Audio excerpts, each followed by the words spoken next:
Hey, thanks for joining me. This is one I'm excited for. I have showcased the work of Chris Anderson several times. Really prolific artist, really talented. I've got a couple of videos up of his work. He's done a lot of stuff, but the stuff that I'm kind of most interested in, for obvious reasons, if you follow my channel, you know that I'm doing my own Masters of the Universe fan comic. And he's been doing his own kind of mini comics. And I've showcased them all, little books, just these little tiny things in small sizes with some really good artwork and really like fun alternative takes on the Masters of the Universe lore, so to speak. And there's videos on them. You can go look them up on my channel. It's some of my favorite stuff. They're always creative. They're always interesting. And this is a new one that he did. Now, this one's a little different in as much as, if I understand correctly, I think I saw him post that these were supposed to be printed as a small kind of mini comic, but it got sent as a regular size comic, you know, a full-size book. It's not very thick, which is not a complaint, you know. I mean, I guess it could be because I just want to see more. If this was like 10 times as thick, it would be amazing. That's a lot of work. I just want to see more. But it's a full-size thing. It was supposed to be a mini comic, as I understand. But I'm like, I'm not mad at it. Let's showcase your work in all its glory. So what he's done in his previous books is, like I was saying, he'll give kind of like his own kind of spin on the origins of certain characters. And part of it was like, if you look at the old action figures from the 80s, the old original toys, several times, like, well, almost all the bodies of the old action figures were like the same body with just different colored belts and armor and then different heads put on. But sometimes it's the exact same mold, and certain characters are the same mold, just colored slightly differently, like Beastman and Mossman and Merman and Stinkor. And so he did comics to kind of show how those characters could be related. And he does some really messed up stuff. And I say that with all due like love and respect and joy and admiration. They're so entertaining. Certainly not child friendly. It's not like the 80s cartoon being just for little 8-year-old boys. But they're really entertaining. They're really fun. And so this one, you know, in that same kind of understanding of like, let's discuss where some characters came from.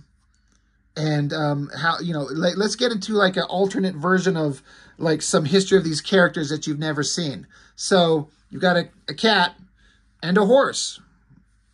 What's all this about, right? Well, there's only one way to find out, right? So Chris Anderson Comics has got a Patreon. So and I'll just read this out here. It says Patreon members receive mini comics and sketchbooks mailed right to their door, along with commissions and co-plotting tiers, plus early access to YouTube videos and comics before anyone else gets them, as well as process posts. And he's got all his links here. And if I'm a good YouTuber, I'll remember to have all that information in the comment, or not the description. Jesus Christ. But this is interesting because co-plotting tiers. So if you donate to his Patreon at a certain level, I think after a certain amount of time of donating for, you know, a set amount of time, he will make one of these and let you join in this creation of the story, which I think that's totally unique. I have never even heard of such a thing. And that's fantastic. So we got Chris Anderson presents Mountain Bound, and it says co-plotted by Sean Cobble. I hope I'm saying your name right, Cobble. So this would be, you know, that co-plotting tier. Chris has mentioned this on his social media, how he, you know, had somebody kind of help create a story. So it doesn't say anywhere like how that was broken down, who come up with what. I guess it's not necessary. I am a little curious as to what did Chris come up with? What did this Sean come up with? Who kind of started the idea? But also, a thing about it is it's a wordless comic. It's just all told through the visuals. And now, you got to be good.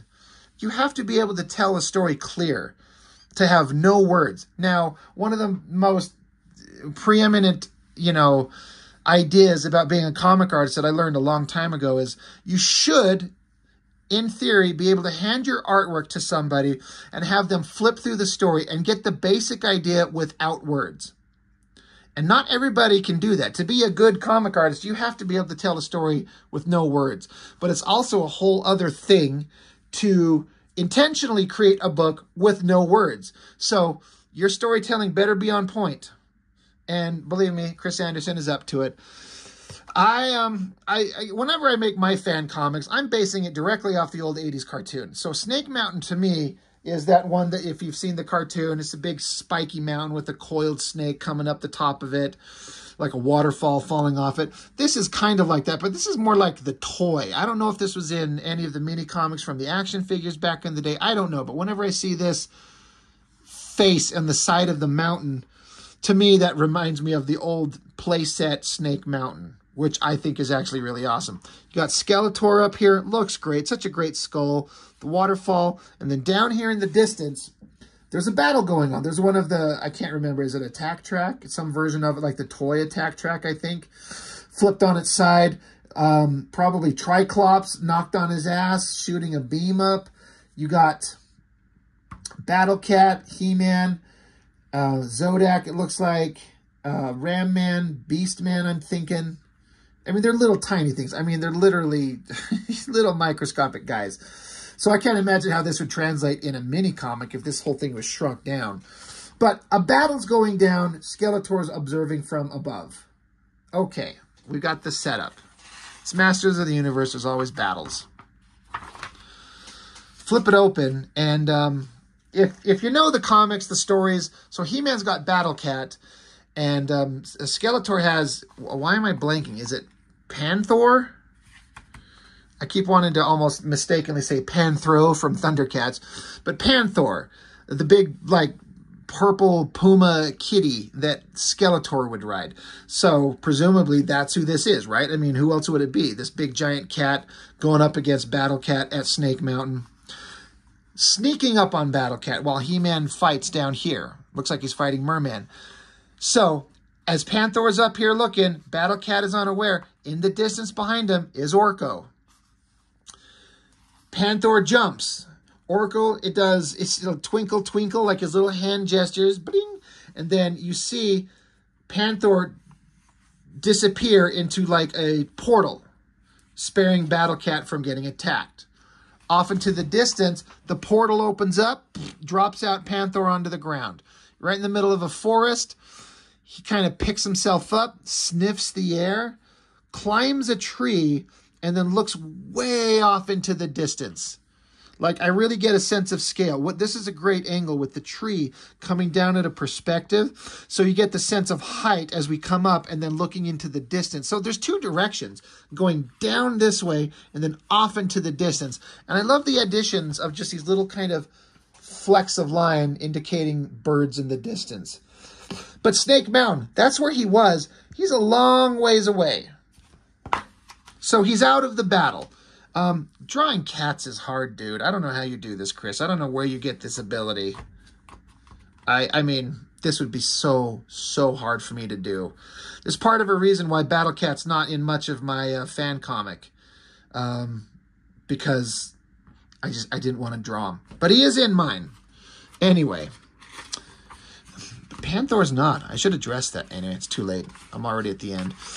Snake Mountain's in the distance, so Evil Kitty, he's got to do some traveling. He's got some walking to do. Now, this is another great thing. I don't know how many, like, I think amateur artists would not understand this. It's a subtle thing that you may not even notice, but there's like 4 panels of him traveling. So as the Panther travels, as he, you know, is trying to get home, in each panel, he's moving more and more to the right to kind of show that he's traveling. He's here, then he's a little bit farther over, then he's kind of almost in the middle, then he's farther. So it's just a subtle little thing to show movement, and also daylight, then nighttime, and then daylight again, but different backgrounds, so it's not just repeating to show he's in a different part of the jungle, and then it could be rain falling or sunlight coming through the trees. I read it as rain. That's how I would read it. Sunny, night, sunny again, rain. Just to show time passing and he's traveling. Then he's up high again. And Snake Mountain, he's been traveling, but it's still far away. So he kind of crouches down. His tummy's grumbling. Panther is hungry. So gets a look on his face, sniff, sniff, looks, and there's a horse at a watering hole getting a drink. So Panther is sneaking up on it, grumbling. Horse has got kind of an intense look in his eyes. Horse looks up. I love this shot. That's kind of goofy, and I don't mean that as a negative. But looks up, that look on his face, the water. Panther comes charging. Great shot of the cat charging. But then this giant ape-like hand swats the cat away. Whack. Sends him flying. Sends him going. What the hell is that? This creature. Now, again, you'll have to correct me. I think they're called shadow beasts. Am I remembering that correctly? I'm pretty sure they're in the cartoon, but of course Chris is making them look way creepier than they did in the cartoon. But like ape-like creatures with like a weird unicorn horn kind of thing. Big, strong, evil monsters. Drool, beady little eyes. Tackles Panther to the ground. Got him held down, and then it's holding up this club. It's going to club Kitty to death. Love this page, by the way, Chris. This page looks awesome. Looks great. The horse comes out of nowhere. I mean, this is the horse that Kitty was going to kill and eat. But horse comes jumping by, and there's a piece of flesh ripped into the horse's mouth from the shadow beast. And then the shadow beast is on the ground, and the horse is stomping it to death. Like, he killed it. So blood and guts in the mouth of the horse. And then the cat, it looks like he's helping along. Panther. So they killed it. So the horse is kind of a badass. Like, I was not expecting that. I did not know where this was going. But now they've got a carcass. They've got meat. The horse is eating meat. Horses don't do that.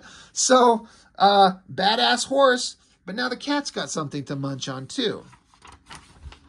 So, they share in the feast, right? He's eating. He got fed. Great. So now,